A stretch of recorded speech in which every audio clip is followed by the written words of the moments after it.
तर आशा भोसलेंना आदरांजली वाहताना पंतप्रधान नरेंद्र मोदींनी ट्विट केलंय, आपण पाहूया। आजवर अनुभवलेल्या सर्वात प्रतिष्ठित आणि अष्टपैलू आवाजांपैकी एक असलेल्या आशा भोसले,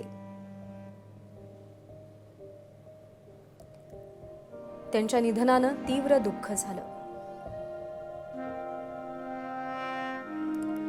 अनेक दशकांचा त्यांचा असाधारण संगीत प्रवास आपल्या सांस्कृतिक वारशाला समृद्ध करणार आहे। त्यांचा संगीत प्रवास जगभरातील असंख्य लोकांच्या हृदयाला स्पर्श करणारा होता। मग ती त्यांची भावपूर्ण गाणी असोत किंवा चैतन्यमय रचना, त्यांच्या आवाजात एक तेज होतं। त्यांच्यासोबतचे माझे संवाद मी नेहमीच जपून ठेवेन।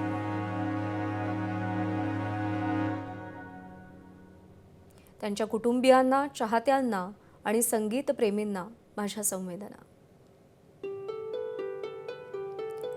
त्या पिढ्यानपिढ्या प्रेरणा देत राहतील आणि त्यांची गाणी लोकांच्या जीवनात कायम घुमत राहतील।